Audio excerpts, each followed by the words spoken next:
Oi, pessoal, tudo bem? Vamos para mais uma leitura bíblica. Eu espero que essas leituras estejam contribuindo com a sua vida e que você esteja se sentindo cada vez mais perto de Jesus.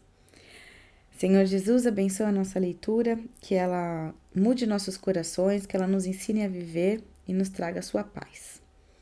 Evangelho de Mateus, capítulo 8. Ele levou as nossas doenças.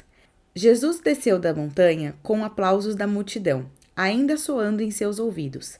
De repente, apareceu um leproso que se ajoelhou diante de Jesus e pediu: Mestre, se o senhor quiser, pode me purificar. Jesus estendeu a mão, tocou o leproso e disse: Quero, fique limpo. Todos os sinais da lepra desapareceram na hora. Jesus então lhe disse: Não diga nada a ninguém.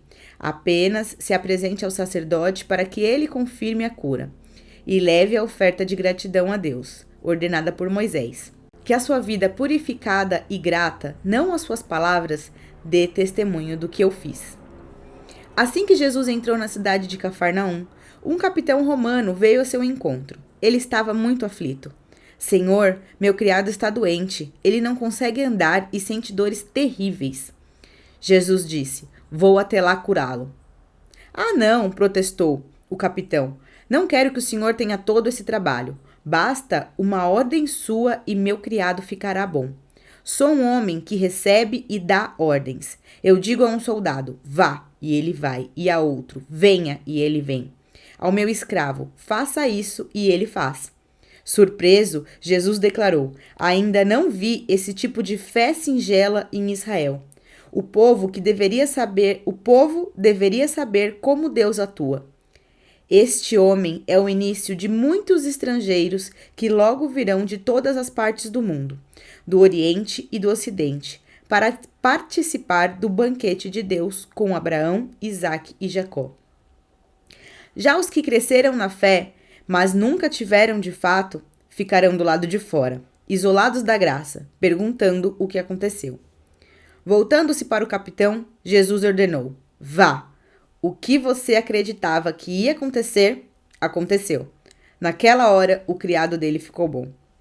Isso aconteceu na frente da casa de Pedro, e Jesus, ao entrar na casa, deparou com a sogra de Pedro, que estava de cama, ardendo em febre.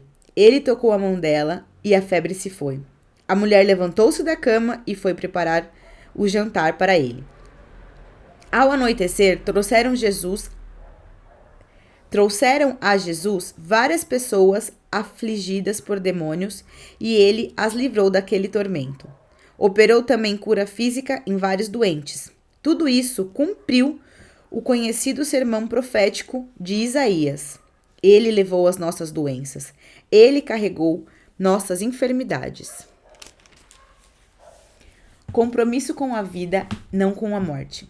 Percebendo que a multidão de curiosos crescia a cada minuto, Jesus disse aos discípulos que era melhor sair dali.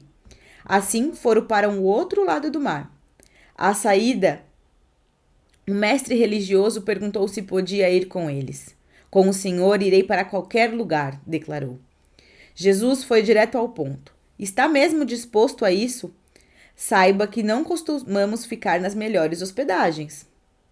O outro seguidor pediu: Mestre, preciso que o senhor me libere por alguns dias. Tenho que cuidar do funeral do meu pai.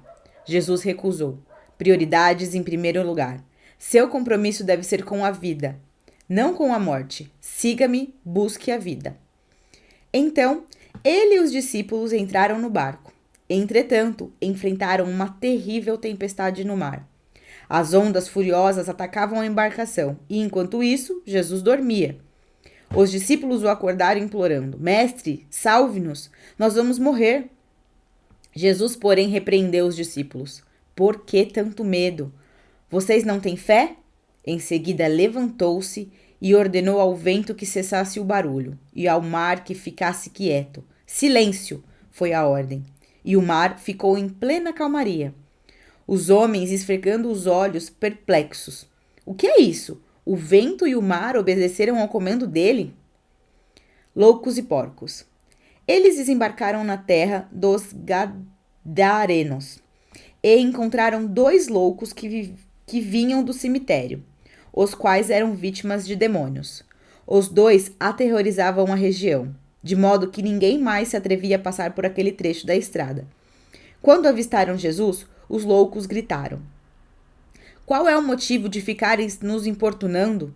Tu és o Filho de Deus. Ainda não é hora de te manifestares. Perto dali, uma grande manada de porcos estava passando. Os demônios então suplicaram a Jesus: Já que vai nos expulsar destes homens, permita que vivamos nos porcos. Jesus concordou: Podem ir e saiam daqui. Enlouquecidos, os porcos pularam de um penhasco e se afogaram no mar. Aterrorizados, os que cuidavam dos porcos saíram em disparada e contaram à cidade toda o que havia acontecido aos loucos e aos porcos. O povo ficou revoltado por causa dos porcos que se perderam, e uma multidão foi a implorar a Jesus que saísse dali e nunca mais voltasse. Amém! Bom, pessoal, hoje eu vou fazer de um jeito diferente. Eu trouxe meu caderninho. Eu sempre que vou orar, eu levo meu caderninho, porque às vezes Jesus fala com a gente, a palavra de Deus fala com a gente e a gente faz anotações. Então, se você conseguir pegar esse hábito de sempre que for ler a Bíblia, ter um caderninho perto de você para você poder anotar o que você está aprendendo, eu aconselho. É bem legal. E hoje eu vou compartilhar com vocês os meus estudos dessa palavra. A primeira coisa que eu anotei aqui é que no começo da palavra, Jesus diz para o leproso, né? Que a sua vida purificada e grata, não as suas palavras, deem testemunho do que eu fiz. Jesus vive fazendo milagres nas nossas vidas. E ele não quer que a gente simplesmente saia só falando por aí o que ele pode fazer, porque ele pode fazer tudo. Mas é justamente a vida purificada por ele. A transformação que ele faz na gente, ele quer que seja perceptível ao próximo, né? A gente tem que, mais do que falar, a gente tem que mostrar toda a cura que Jesus entrega pra gente. O próximo ponto é quando ele fala aqui. Quando ele dá a ordem, né? Quando o capitão fala pra ele: basta uma ordem sua para que meu servo se cure. Olha a fé desse capitão. Ele sabe que só a ordem de Jesus é o suficiente para curar o servo dele, né? Jesus não precisou nem se deslocar. E essa fé deixou Jesus encantado, né? Ele falou: ainda não vi esse tipo de fé em Israel. Então, que Jesus encontre sempre essa fé dentro da gente, que a gente saiba que apenas uma ordem é o suficiente para ele fazer o que ele quiser na nossa vida. E aí, quando ele fala sobre a beleza dessa fé, desse capitão, ele diz que o povo deveria saber como é que ele atua, como é que Deus atua, né? A gente devia ter plena convicção disso, que é assim que Deus trabalha. Ele dá uma ordem e tudo acontece, né? Mais pra frente tem a passagem do mar e a gente vê que isso se repete. Então, ele convida a gente a perceber isso, a entender como é que Deus trabalha. Porque não adianta a gente falar que a gente é amigo de Deus, que a gente tá perto de Deus, mas não sabe como ele trabalha.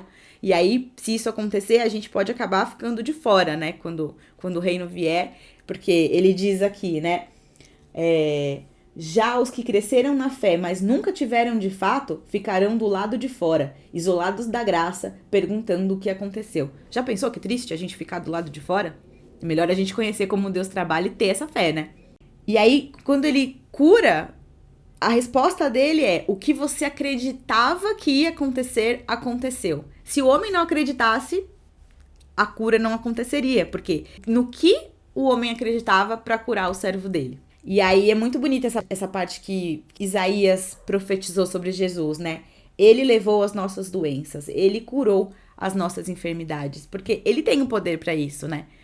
Todas as doenças, tudo que acontece na nossa vida, Jesus tem esse poder de nos curar, de nos livrar, de nos modificar, de nos purificar. Aí na próxima parte, que é o compromisso com a vida e não com a morte, é uma passagem bem dura, né? Em alguma parte da Bíblia ele fala que a gente vai ter aflição, e elas realmente vêm. Problemas chegam na nossa vida, diagnósticos chegam, pessoas que a gente ama muito falecem, a gente tá vivendo um momento caótico do mundo, né? Mas aqui ele exorta a gente para que prioridades em primeiro lugar. Seu compromisso deve ser com a vida. Siga-me, busque a vida. Então, acho que esse é um convite pra gente, apesar de estar vivendo momentos bem caóticos, a gente seguir buscando Jesus em primeiro lugar, porque é isso que vai dar força pra gente lidar com todo o resto. Não que a gente deve esquecer das nossas tristezas e dos nossos mortos, mas eu acho que a gente precisa focar primeiro em buscar Jesus, porque ele vai ajudar a gente a passar por tudo isso. Assim eu acredito. E a parte do barco, acho que quase todo mundo que tá vendo esse vídeo já conhecia essa passagem, né? Que os discípulos estavam lá desesperados porque o barco parecia que ia cair e Jesus estava dormindo. Olha a tranquilidade, né? Ele tava lá tranquilão, acordou e perguntou: vocês não têm fé? E de novo, com uma ordem, assim como ele fez com a cura do servo, com uma ordem, ele silenciou o vento, ele acalmou o mar e tudo ficou tranquilo. Se Jesus está no nosso barco, a gente tem que ter essa certeza que na hora que ele quiser, ele vai acalmar tudo e as coisas vão ficar calmas, que nem ele fez com o mar. E essa próxima passagem dos loucos e dos porcos, a primeira vez que eu li ela, eu fiquei muito reflexiva. Eu falei, nossa, que doideira, né? Por que Jesus não simplesmente tirou os demônios? Mas eu aprendi, hoje relendo ela, eu aprendi uma coisa. Jesus vai fazer de um jeito que ele vai tirar dos homens ali e vai mandar para os porcos os demônios. E a gente não vai entender por que a gente tá passando por uma situação. Mas no final tudo vai se resolver. Porque no final os demônios morreram. Eles acabaram porque os porcos se mataram. E aí tem outra reflexão aí. Que às vezes você é o dono do porco. Você não sabe por que seus porcos estão morrendo. Por que aquilo aconteceu. Você chega a mandar Jesus embora. Olha isso. Mas era um livramento. Imagina que coisas ruins poderiam acontecer com aqueles porcos, né?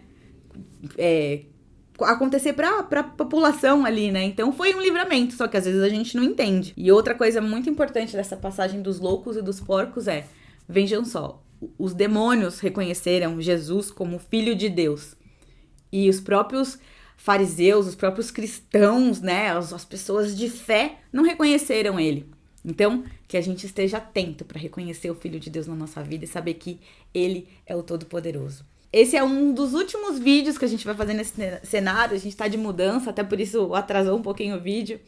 Mas a gente vai seguir com as leituras e a gente conta com vocês aqui também. Então, compartilha esse vídeo, manda para as pessoas, deixa sua opinião aqui embaixo, deixa suas percepções, né, sobre essa passagem, esse capítulo 8 que é cheio de reflexões maravilhosas. E é isso aí. Fiquem com Deus, um abraço